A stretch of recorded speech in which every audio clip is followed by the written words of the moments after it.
Good evening, Miss Kulkarni. Good evening, sir. I find your gap very impressive. You went to St. Anne School. Yes, sir. Who was St. Anne?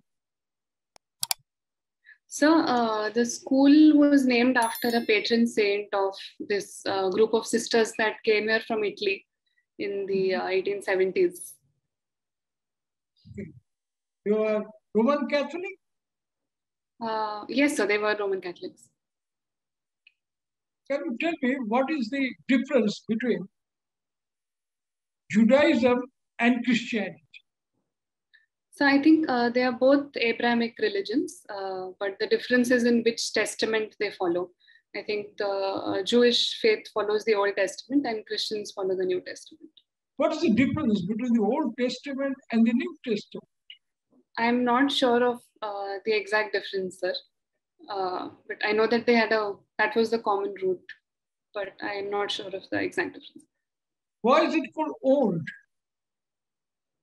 Testament? I think because it was written first, sir, by some of the disciples of Jesus Christ. Some of the disciples of? You said something I couldn't hear clearly. Would you please repeat? By some of the disciples of Jesus Christ, sir. I know that there was a Sermon on the Mount, and some of the disciples that gathered after that, they wrote different parts of the Bible. So some parts are old and some are new. Is that what you said? Yes, sir. Okay. And tell me, I find that consider Telangana as your home state, but you are a Maharashtrian. Yes, sir. But why Telangana is your home state? I have grown up here, sir. I moved here when I was 2 years old. So I'm a Marathi, but I would say that I'm also a Hyderabadi.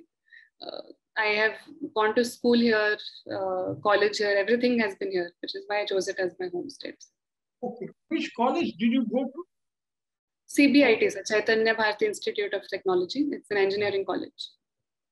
And did your engineering in computer science? Yes, sir. Wow. Could you speak Telugu? Yes, sir. I'm not entirely fluent, but I can speak at a conversational level. Can you read? Yes, sir. I was in the state syllabus, so I can read and write. Okay. Then let me just ask you. I find your first preference is Indian Foreign Service. Yes, sir. Tell me why. So when I started out and over the course of my preparation, everything that I have learned about the Indian Foreign Service makes me feel like I would be better suited to it. I've always been interested in international relations and foreign affairs. And I'm also interested in diplomacy and how it's conducted. And I also think that as we move forward over the next few years, a lot of our biggest problems as a country will be problems that will be solved with at least some international effort. So I think it will be a very rewarding career, and I find it most interesting of all the services. Okay. Do you know about Henry Kissinger? Yes, sir. Who was he? He was a former American Secretary of State. When was he Secretary of State? I think around the time with President Reagan. So in the 1970s. Okay. Do you know anything more about him other than the fact that he was Secretary of State? Yes, I know that he's a very respected diplomat. He contributed a lot to theory, and he had a quite negative view on India's non-alignment policy. Okay. You see, Dr. Kissinger has been a prolific writer, yes, a scholar, and a diplomat. He made a statement I'm going to quote. Yes. Successful diplomacy is generally more about managing problems rather than their outright solutions, unquote. This is what Dr. Kissinger said. What did he mean by it? So I think what he may have meant was that the problems that exist between two countries or a region are not some problems that can be solved very quickly by one person or one government. For example, say the India-Pakistan border problems. It has been going on for so many years. But the most that a diplomat can do, or that an entire foreign affairs ministry can do in any country, is to try to work around the biggest problems to solve smaller problems. I repeat, successful diplomacy is generally more about managing problems rather than their outright solution. Yes, sir. Can you relate this statement to our recent relations with our neighbors? Yes, sir. I think in our neighborhood, if we just take Pakistan, solving the problem would mean that we stop cross-border terrorism. We solve the border issue once and for all. We integrate our economies. But these problems are extremely complex. Some of them go back to the very origins of both the states. So diplomacy will be stuck if we just say that we are either going to find a solution to the problem or not do anything else.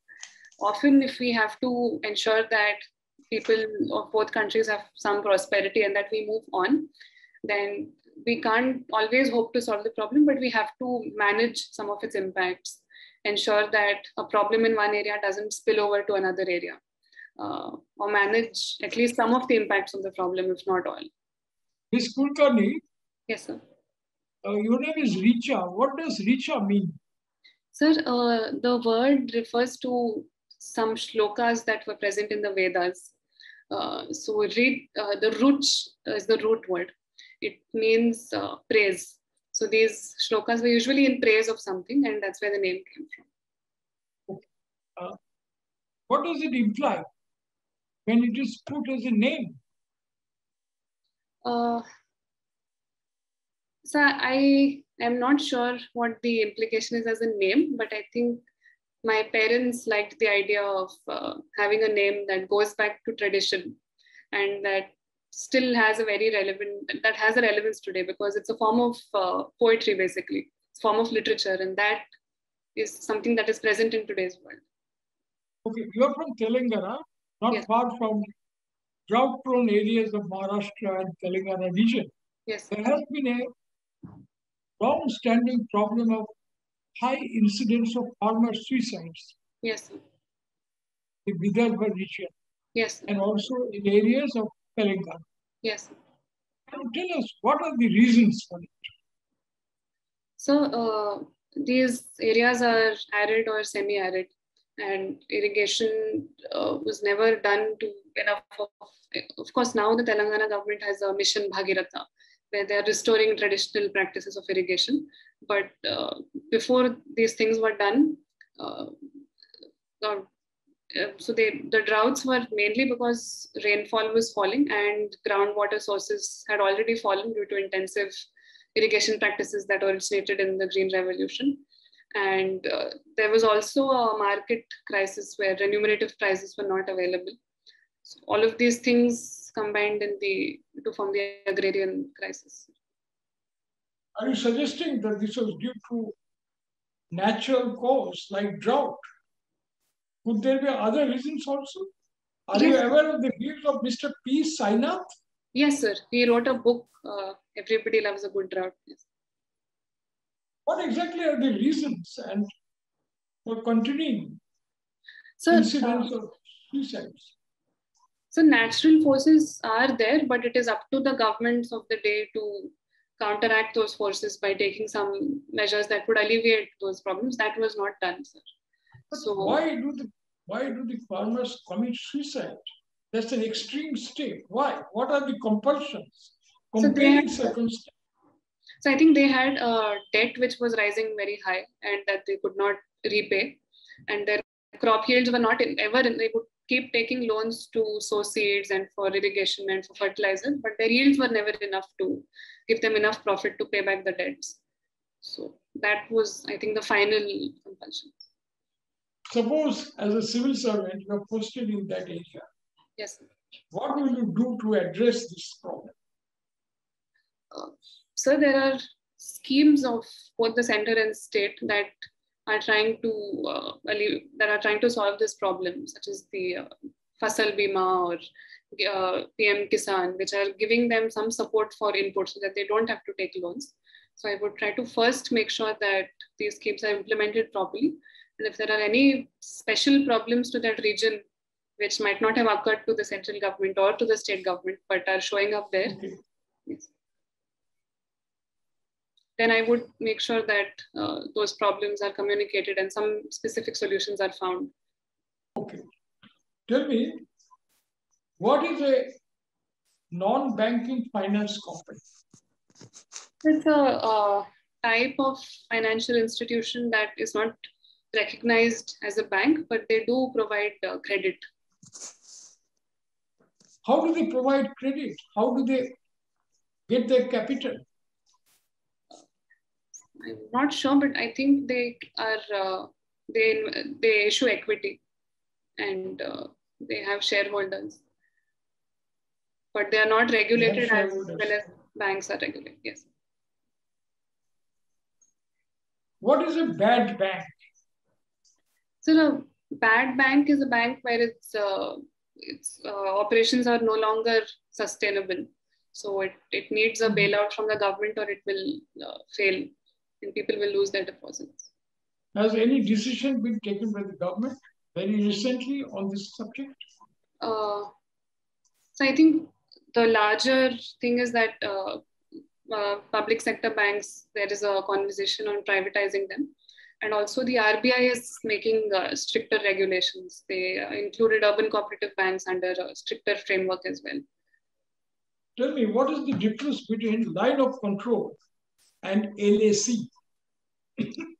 So the line of control is what is the de facto border with Pakistan, where both countries. Please tell again. Line of control is? So it's where our troops are stationed with Pakistan. It's the area, it marks the area that we effectively control. Our territorial claim extends much further, but the rest. A little more specific. So it's the line where after 1948, our troops stopped and the plebiscite was supposed to happen. There's a problem. I could not hear you clearly. Can you repeat? Yes, the line of control. Yes, please tell again. Yes, the line of control marks the area up to which the Indian government and Indian Army has effective control. Our territorial claim goes much beyond it, but that area is not under our control. It's occupied by Pakistan. And the line of actual control. Which sector does it refer to? So line of control. It is our border with Pakistan, sir. Across it, we have Gilgit-Baltistan and POK. And the LAC is it's our de facto border with China, although it has never been demarcated on the ground, which is why there is a difference in perception between them and us. Is there any difference in the legal basis of these two lines? So the line of actual control I know it has not been recognized in any treaty. We have, in fact, the maps that China gave us did not recognize the areas that we recognized on our side. With the line of control, I'm not entirely sure, but I think the Shimla agreement gave it some level of formality, where it was at least accepted as the positions that we retreated to after 1971. Okay. Tell me, what do you understand by multilateral institutions? So multilateral institutions are collective organizations that are formed by a group of states. What are these major multilateral institutions of the world right now? So there's the IMF, the WTO, the WHO, the UN range of institutions, as well as things which other institutions. So the G7, G20, SAARC, SCO, BRICS, things like this. How do you see what is called the New Development Bank or AIIB So these banks came up as an alternative to the US-based Bretton Woods institutions of the IMF and the WTO. So the NDB was the BRICS alternative, and the AIIB was pushed by China. What is the difference in the role and functions of the World Bank and the International Monetary Fund? So the World Bank,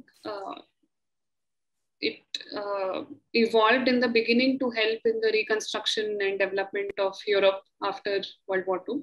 And then later it expanded its functions to developmental activities in other states. So there is some focus on development and helping developing countries.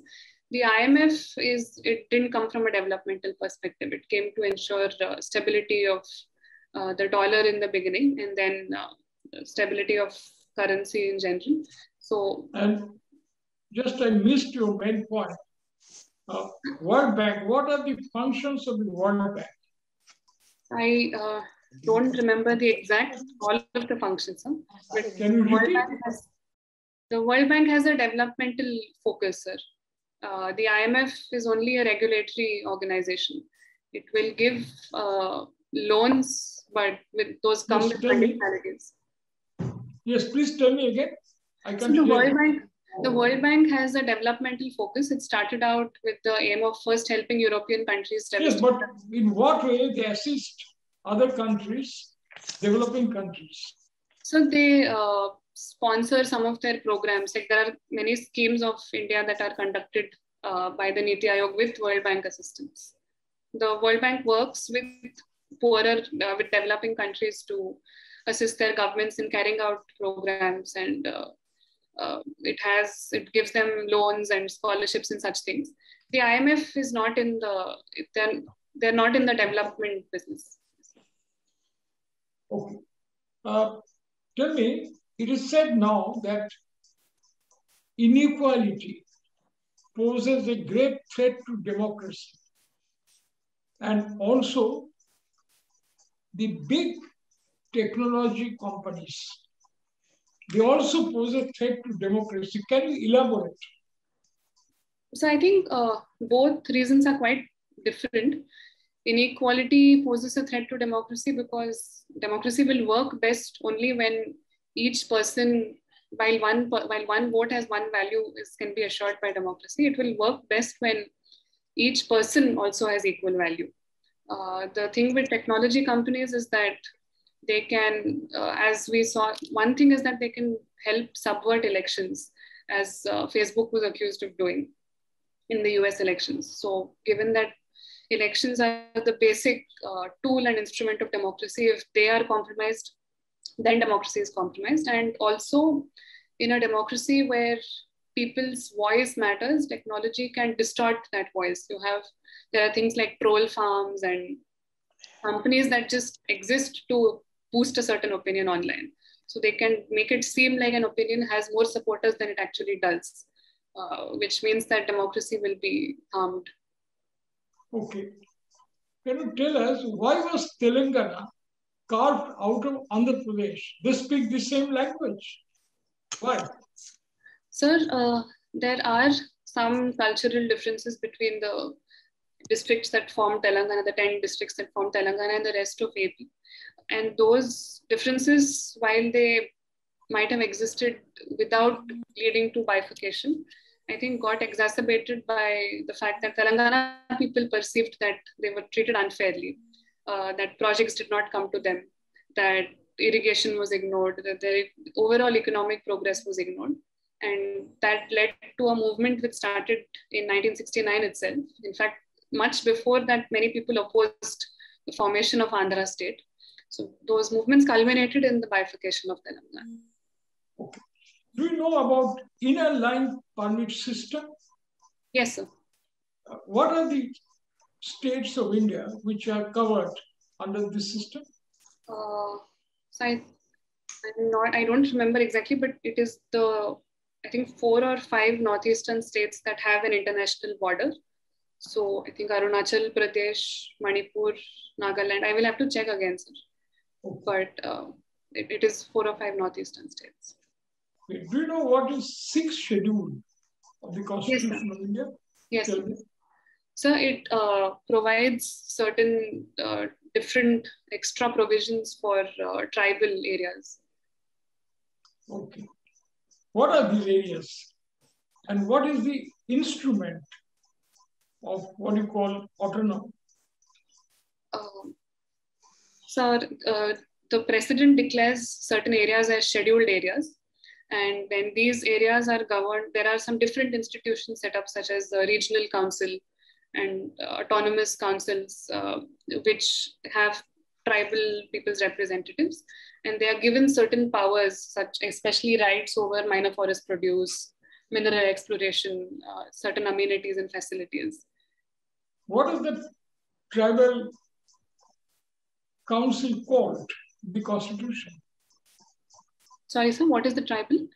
There is a designated institution in the Constitution for this purpose in 6 scheduled areas. So it's the National Commission for Scheduled Tribes. Okay. Tell me, why do you consider our relations with Myanmar important? So Myanmar has been a very important partner in helping us fight insurgents in the Northeast. That is one reason. The other reason is that they are our sort of bridge to Southeast Asia. That is a region that we historically had links with, but recently have been excluded from them. They are not part of ASEAN or APEC. So they're important for our Look East policy. And also they are important for connectivity from mainland India to Northeast India. But how is Myanmar important for the mainland? And why do you call it gateway? Because these days, sea route is a preferred route for merchandise trade. Yes, sir. It's open all the time. Yes, sir. What is the strategic importance of Myanmar? That's my question. Sir, it will increase our connectivity because right now, mainland India is connected to the Northeast only through the chicken snake, the Siliguri corridor. So if we have the use of the ports such as Sitwe port and that Kaladan terminal, then it will reduce the travel time, which will help in the short term for trade and such things, but also for the long term in integrating our Northeast region with India. And the other thing is that insurgents from Northeast India often take refuge, or they used to take refuge in Myanmar. And there was a route that helped China. There is some thought that China is helping these insurgents by routing weapons and arms through Myanmar into India. So whenever the Myanmar military was in control, or whether the democratic government was in control, we have tried to maintain good relations so that they will help us control that insurgency. What is the importance of China-Myanmar Economic Corridor project? And what is its current stage? So I have to read about its current state. I am not sure where it has stopped, but the overall importance for us is that we are trying to make sure that states in our neighborhood are not influenced by China very much, and that their relations with us are closer than with China, because there is a fear of encirclement of India with that necklace of pearls theory, with CPEC and CMEC and all these things. Right. Thank you. Your interview is over. Now, fine. You see, you are an outstanding candidate. You have a very high potential for success. I guess this will be your first interview? Yes, sir. It's my first interview. This will be your first UPSC interview? Yes, sir. Okay. So there will be high expectation about you because of your background and the fact that you have opted for foreign service. Yes, sir. So in the board, there will be a foreign service officer, retired or serving. Yes. Okay. Who will also speak to you. Now, he will be a professional diplomat. And his opinion will be important for making the overall assessment by the UPSC board. Okay. Now, keeping that in view, I would like to just tell you what a diplomat is expected to speak. And like number one, a diplomat has patience. He listens to the point raised.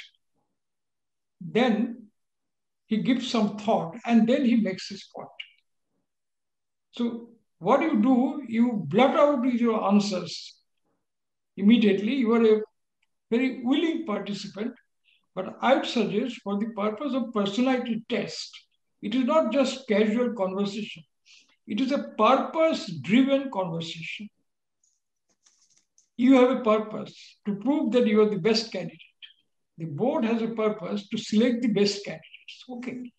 So these two things should match. Keeping that in view, my first advice to you would be that you to make full use of your command of language, your articulation, you have to give an impression that you think before you speak and you stop when you feel you have made your point. Okay? Then, second, you are not under any compulsion to make a guesswork or to say something as you are compelled to say. No. If you don't know, I don't know. There is no need for you to make a guesswork. Okay? At the same time, a person seeking for entry into foreign studies will be expected to have constructive interest in a wide range of subjects, internal as well as external. Now, therefore, one has to be a little cautious and careful in responding to issues raised. Remember, idea is not to know from you. They know it. If you say, I don't know, it makes no difference to them. They already know the answer. They want to see how you react to it, how you speak, and whether you have the potential to be a diplomat. Okay? Now, keeping that in view, first is a wide range of interest. Now, a person who had gone to a Christian missionary school is expected to know what is Old Testament and what is New Testament. And you will see the real difference between Judaism and Christianity is that Jews don't consider Jesus of Nazareth as a prophet, as the last prophet. They go back to Moses, the 10 Commandments, where Moses said, I will come. When Jesus appeared, a lot of people said he is the last prophet, the Son of God. But the Jews did not till today recognize him. So that is the difference. Old Testament, yes, it is Abrahamic, but from Abraham to Moses, there are other prophets. And whatever they taught is embodied in the Old Testament. These are basics which a person who had gone to a Christian institution is expected to know, particularly in the context of the Palestine problem. They might ask you, what is the difference between Islam and Christianity? Islam and Judaism? So yes. you must study and find out. Yes. The Muslims considered Jesus as the prophet. Christians don't recognize Muhammad as the prophet. Jews reject both. They don't accept either of them. So these subtle distinctions are to be within the knowledge of a candidate who's applying for foreign service, to be able to understand Middle East. Yes. And I would also say they might ask you about Shia and Sunni. Yes. You come from Hyderabad, which has a large Muslim population. So all these must be within your knowledge. So yes. Please work on that. Yes. Second, your explanation of LOC and LSC is not correct. You have to be specific and you need not be in a hurry. Please go through it. Yes. Ceasefire line of Jammu and Kashmir sector was converted into line of control in terms of Shimla Agreement. Yes. Which means a virtual division of the old Jammu and Kashmir state. Yes. You ought to know about this. There is no need to blurt out with an answer. Yes. And like that. Yes. Be a little reserved and take a pause in such matters, think over, and then make a point. I would say the same thing about international institutions like the World Bank, IMF, etc. Yes. And I asked you about NBFC, mainly to know whether you understand the distinction between a bank yes. and a non-banking financial institution. The real issue is how they mobilize the capital. Yes. And then they pass it on to others. The relationship between non-banking finance companies and the MSME sector yes. is very critical. So you have got to read one economic daily to update your information about economy, including especially the trade, yes. trade regime, foreign trade. Trade with China, for example, is extremely important.